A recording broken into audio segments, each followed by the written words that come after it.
세상 곳곳의 소식들 당일 배송으로 전해드리는 밤참 뉴스 시간. 오늘도 이현경 뉴스캐스터 나와 계십니다. 안녕하세요. 네, 안녕하십니까. 네, 우리가 올 한 해를 마무리하는 시간 갖고 있잖아요. 네, 지난 시간에는 우리가 국민들을 기쁘게 했던 네. 소식들을 정리를 해봤는데 오늘은 어떤 소식을 정리해 볼까요? 우리를 조금, 좀 슬프게 하고 음, 때로는 너무 분노해서 뭐라고 말을 뱉을 수 없는 그런 사건들이 많이 있었어요. 아주 좀 조심스러운데요. 네, 또 너무 화가 나실까 봐 아, 걱정이 네, 되기도 하는데, 참아보겠습니다. 네, 어떤 소식으로 시작해 볼까요? 네, 우리를 분노케 한 뉴스를 좀 정리해 보겠습니다. 이나 때 남학생이 같은 학교 여학생을 네, 성폭행한 뒤에 학교 건물에서 떨어뜨려 숨지게 한 사건이 있었습니다. 그리고 심지어 범행 이후에 그 여학생의 옷을 다른 곳에 버리고 도주를 했는데요. 네, 인천지검이 성폭력범죄처벌특례법에 강간 등의 살인 혐의를 적용해서 이 남학생을 기소했고요. 근데 사실 인터넷 커뮤니티에서 제가 좀 더 분노했던 대목은 참변의 원인을 피해자의 탓으로 돌리는 듯한 그런 글들도 있어서 저는 그 부분에 좀 분노했었습니다. 그리고 9월 달에는 서울 지하철 2호선의 신당역에서 살인 사건이 있었죠. 네, 근데 스토킹 범죄가 얼마나 큰 사건으로 번질 수 음, 있는지를 깨닫게 해준 사건이었었는데요. 가해자인 전주환이 서울교통공사 입사 동기였던 28세 여성 영모를 흉기로 살해했습니다. 피해자가 9분 만에 병원에 후송이 됐습니다만 수술 도중에 사망한 사건이었는데 수사 과정에서 보니까 불구속 재판을 받고 있었던 상황인 거죠. 네네, 이 전주환이 피해자 맞아요. 불법 촬영과 스토킹 혐의로 재판 중이었는데 1심 선고를 하루 앞두고 피해자를 살해한 거였습니다. 합의해주지 않아서 살해를 했다라고 밝혔습니다.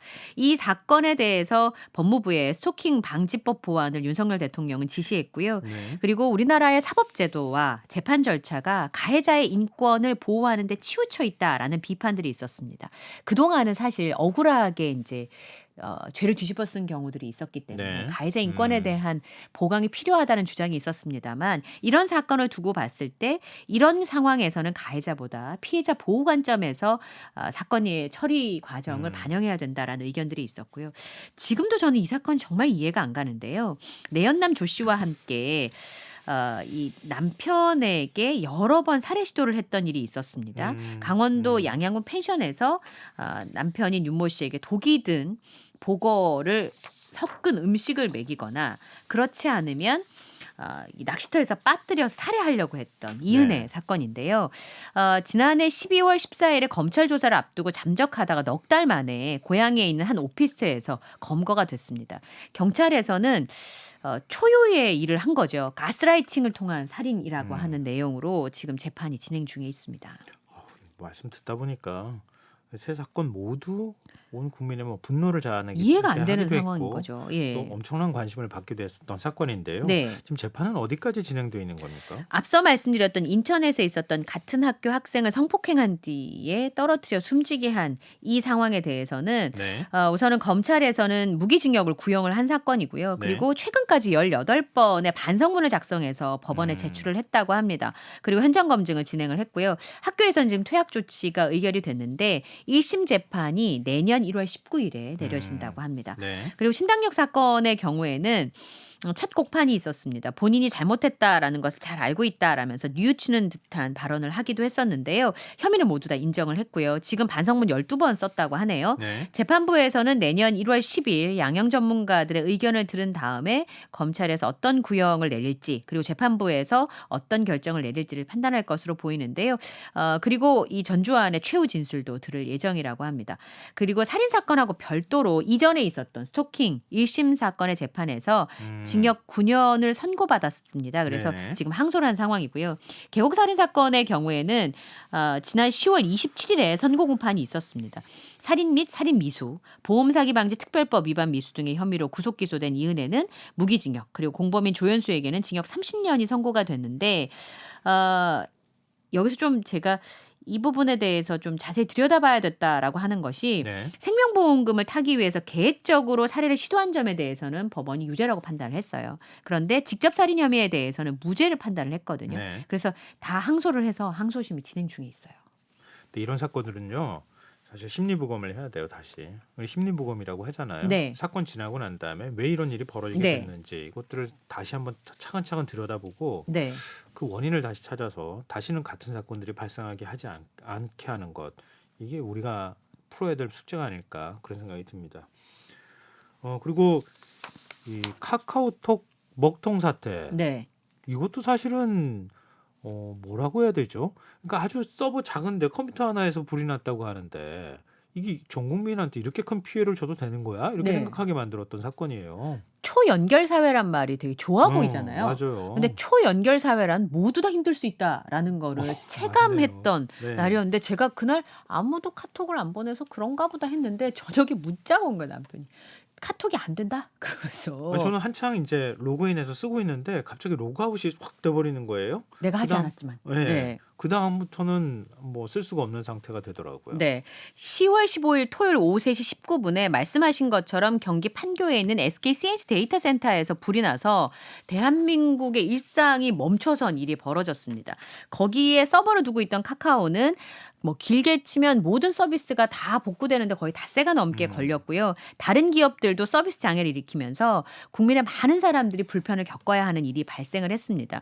사람과 사물 그리고 정보가 아주 촘촘하게 연결되어 있는 초연결 사회의 아주 큰 허점을 여실히 드러낸 사건이었는데 실제로 온라인망이나 플랫폼의 안정성에 우리가 얼마나 도외시했던가를 뼈저리게 느낄 수 있었습니다. 이게 그냥 컴퓨터가 멈추는 정도, 통신이 멈추는 문제가 아니라 우선 메신저가 안 되고요. 그걸 기반으로 하는 뭐 택시, 페이, 그다음에 메일 모든 것이 전방위적으로 장애가 이어졌습니다. 그리고 빨리 복구가 안 되면서 사실 메시지 송수신 기능은 뭐 반나절 조금 넘어가면서 복구가 됐습니다만 실제로 뭐 이렇게 채널을 관리한다든지 네. 요즘에는 온라인을 통해서 사업을 하시는 분들이 많은데 정말 그게 많죠. 다 예. 복구되는 데까지는 닷새가 넘게 걸렸고요.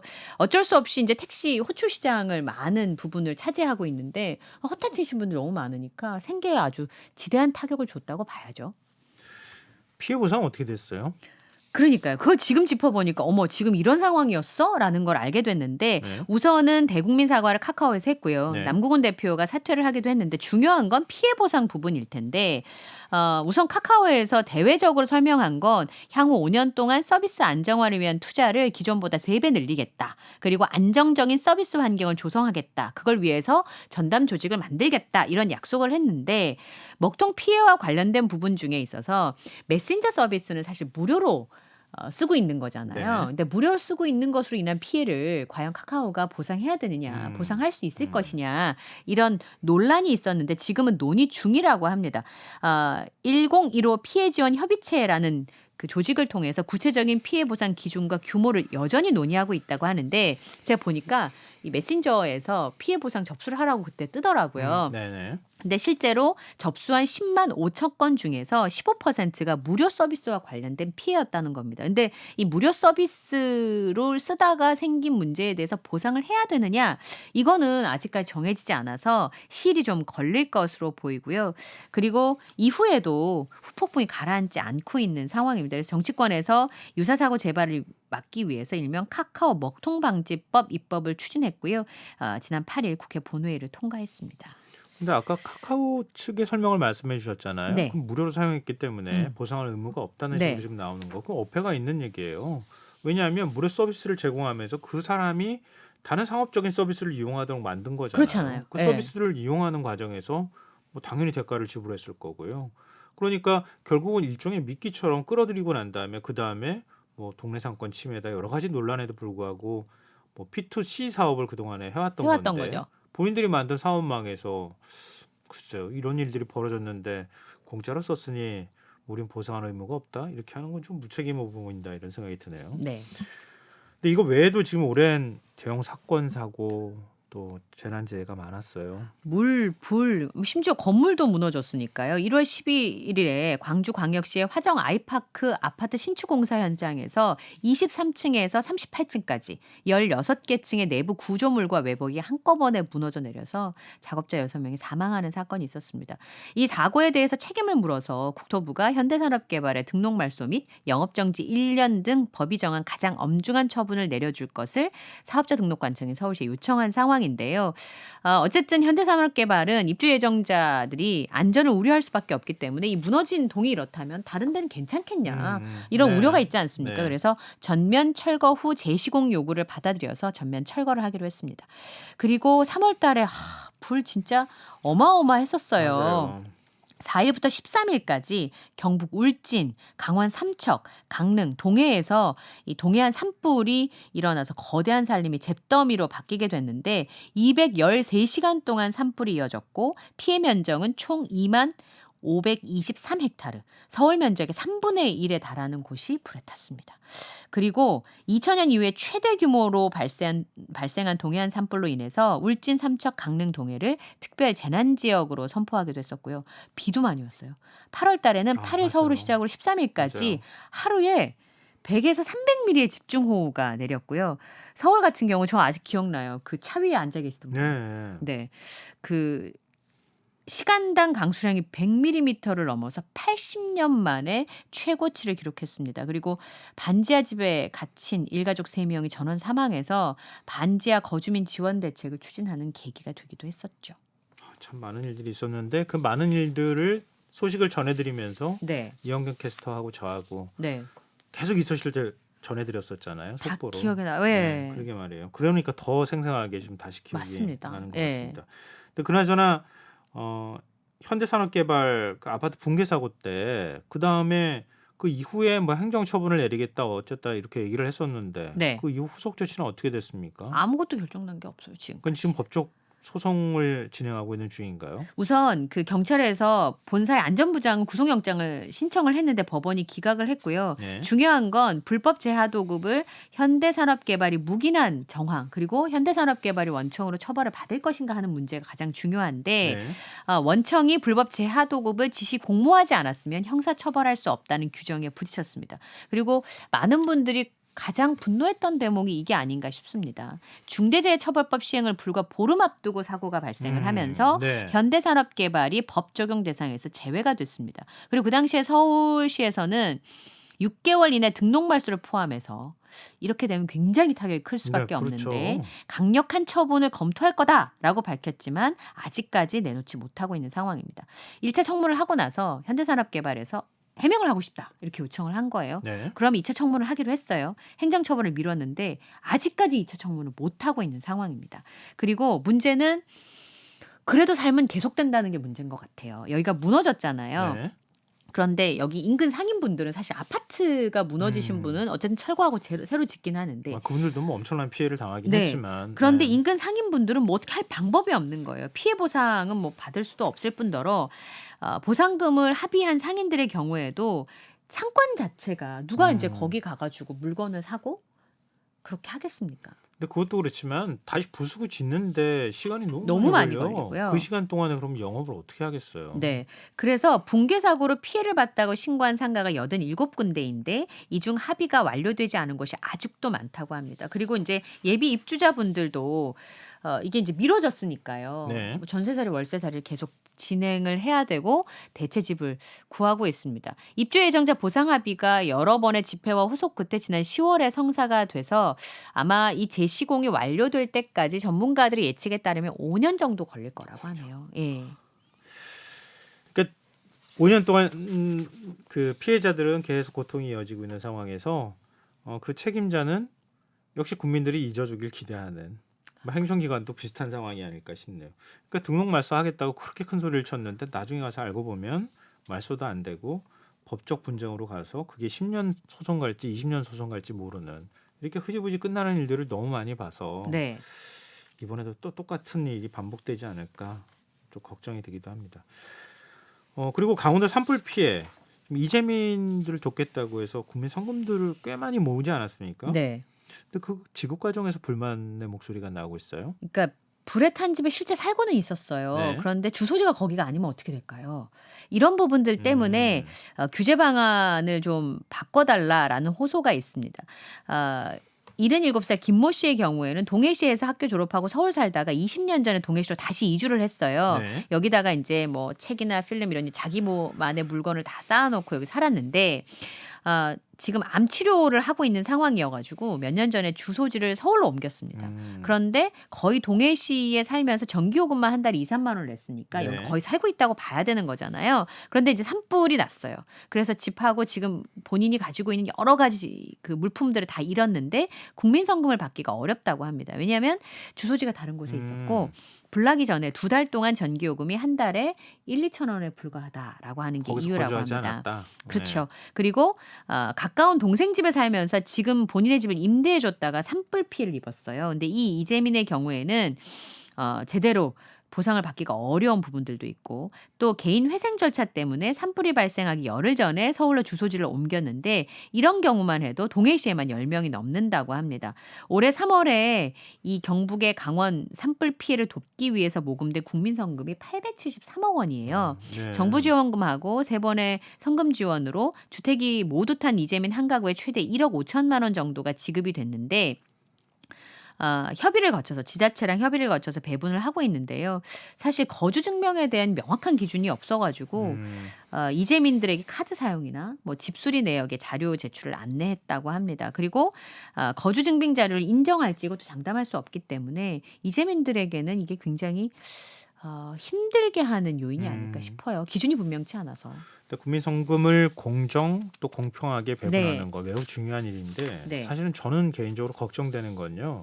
여기가 다 산림이 다 타버렸잖아요. 삶의 터전을 잃은 주로 거죠.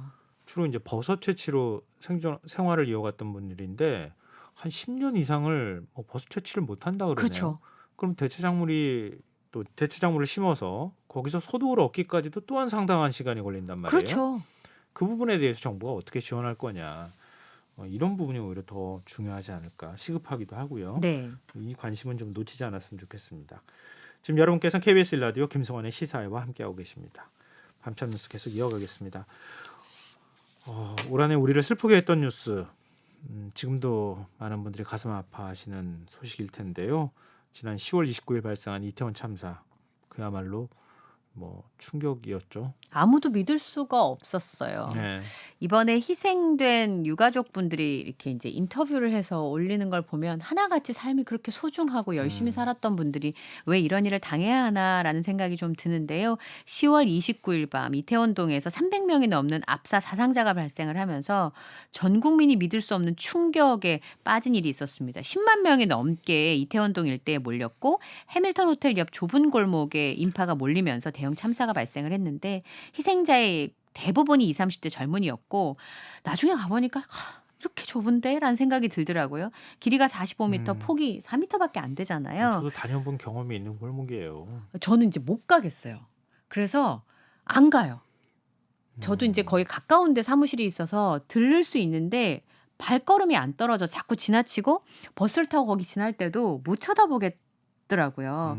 근데 오죽하실까 유가족분들께서라는 생각이 좀 듭니다. 근데 이전에도 여기 문제가 생길 거라고 하는 경고음들은 계속 있었던 상황이잖아요. 그런데 거기가 할로윈 축제 때 많은 사람들이 모일 거라는 걸 예상을 하면서도 불구하고 대책을 안 세운 거 아니겠습니까? 그래서 경찰특별수사본부에서 용산구청장, 전 용산경찰서장, 용산소방서장을 업무상 과실치사상 혐의로 공동정범으로 입건해 수사를 하고 있는 상황입니다.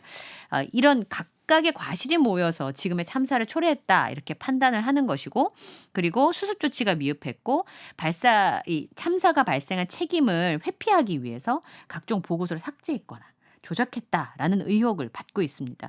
그리고 부실한 보고 체계 때문에 경찰 수뇌부가 이태원의 긴급 사태를 뒤늦게 인지했다는 사실도 밝혀지고 있는데요. 가장 충격적이었던 건 시민들이 계속 위급상을 알리는 112 전화를 걸었다는 겁니다. 네, 걸었는데 제대로 대처하지 않았다. 네.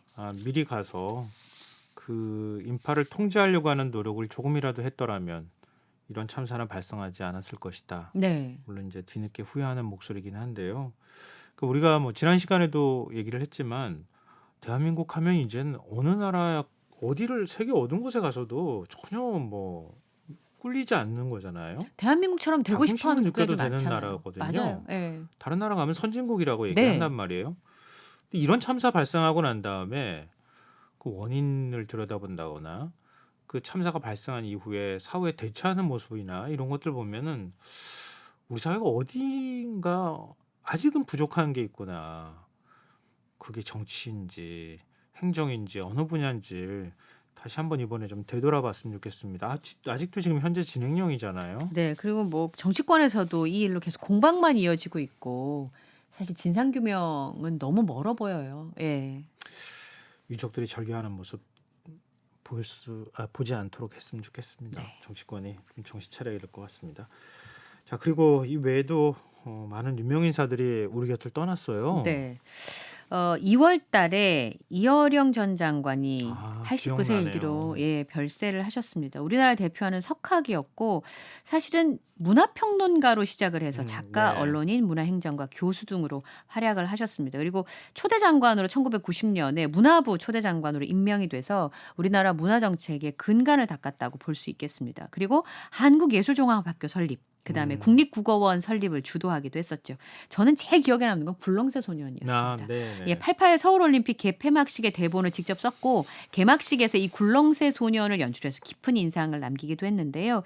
암으로 2번의 수술을 받았고 항암 치료 대신에 참 그다운 마지막이 아니었나 싶은데요. 한국인 이야기 집필에 힘을 쏟았습니다. 저 최근에 대형 서점에 갔었거든요. 아직도 이어령 선생 책이 이렇게 쫙 네. 깔려 있더라고요. 그만큼 구려하시는 분들도 많이 있을 것 같고요. 그의 네. 족적이 그만큼 깊고 크다. 뭐 이렇게 네. 또 얘기할 수 있을 것 같아요. 네. 그리고 5월에는 또 김지아 선생이 맞아요. 별세를 하셨는데 유신 독재에 저항한 민주화의 상징이었고 민족 문학 진영의 대표 문인이었습니다. 1970년에 국가의 권력을 풍자한 시 오적으로 구속되는 필화를 겪었고 74년에 민청령 사건을 배후 조종했다라는 혐의로 사형 선고를 받았다가 무기징역으로 감형된 뒤에 형 집행정지로 석방이 됐었죠. 이 1970년대에 저항시를 발표했던 고인이 80년대 이후에는 생명사상을 정립하는 데 몰두했다고 합니다. 91년에는 명지대생 강경대 씨가 경찰에 맞아 숨지고 그에 항해하는 분신자살이 잇따르면서 죽음의 구판을 걷어치워라 라는 칼럼을 써서 논란을 불러오기도 했습니다. 진보 진영에서는 한때 변절자란 비판을 받기도 했었고요. 10년 뒤에 해명과 함께 사과의 뜻을 밝혔습니다만 2012년에 박근혜 대선 후보를 공개 지지하는 등의 행보를 보이기도 했었죠. 그리고 이회수 선생도 세상을 떠나셨습니다. 소설, 우화, 에세이 굉장히 대중하고 가까웠던 작가라고 볼 수 있을 텐데요. 그리고 괴짜, 기인으로도 통하고 맞아요. 개그 프로그램이나 예능 프로그램에서 종종 볼 수 있는 기발한 상상력과 언어 유희로 비틀어진 세상에 고뇌하는 인간의 존재에 구원을 탐구했다 이런 평가를 받고 있습니다. 말씀드린 것처럼 방송과 광고에서 자주 볼 수 있을 뿐만 아니라 SNS에 수많은 팔로워를 거느리고 있는 트위터 대통령이라고 하는 수식어를 얻기도 했었고 저는 사모님과 결혼하셔가지고 네, 맞아요. 그것도 굉장히 놀랬습니다. 이회수 선생 말씀하실 때 제가 이렇게 웃음을 좀 지은 거는요. 이회수 선생이 글 쓰신 거 보면 그 책 때문에 많은 사람들이 당시에 당대 저도 이제 대학생이었는데요. 그러니까 라면 한 봉지를 사서 라면 스프를 따로 물에 타고요. 라면을 따로 따로 이렇게 분리해 가지고 라면 스프 사흘 마시고 라면 건더기 씹어서 사흘 먹고 뭐 일주일을 견딜 수 있다 뭐 이런 것들이 거기 나왔던 게 갑자기 생각이 나고요. 워낙 또 기행으로 많이 알려져 있었기 때문에 네. 또 나중에 가서 또 괴짜 같기도 하고 또 밖에 그런 게 문을- 굉장히 큰 매력을 주신 분이었어요. 밖에 감옥문처럼 문 잠가놓고 글을 쓰신다는 것도 굉장히 기이했던 기억이 맞습니다. 납니다. 그리고 저는 강수연 씨가 세상을 떠난 게 너무나 충격이었었는데 어떤 분이 그러더라고요. 우리의 첫사랑이었다. 어떤 세대에게는 청춘 스타덤에 오른 게 미미와 철수의 청춘 스케치로 시작을 했는데 4살 때 아역으로 데뷔한 거 아니겠습니까? 87년에 시바지로 베네치아 국제영화제에서 여우주연상을 받았고 월드스타란 이름을 갖게 됐는데요. 이후에 문화행정가로 그러니까 부산국제영화제 네네. 심사위원과 집행위원을 하면서 문화행정가로 활동을 했었죠. 갑자기 세상을 떠나서 많은 분들이 놀라셨을 거고요. 원조 국민의 MC인 송혜 선생님이 6월 달에 세상을 떠나셨습니다. 네네. 방송하는 사람의 입장에서 현역 최고령 MC였잖아요. 그의 자리를 누구도 대체할 수 없었던 전국 노래자랑을 못 듣는 일요일이 있다는 게 지금도 약간 이해가 안 가는 그런 상황인데 고령으로 건강이 안 좋아서 하차설이 계속 불거지면서도 무대에서 내려오지 않은 정말 멋있는 어른이었습니다. 송혜 선생님 그립네요. 네, 그리워요. 예. 네. 오늘 밤참수 여기까지 하겠습니다. 지금까지 이현경 뉴스캐스터와 함께했습니다. 고맙습니다. 감사합니다.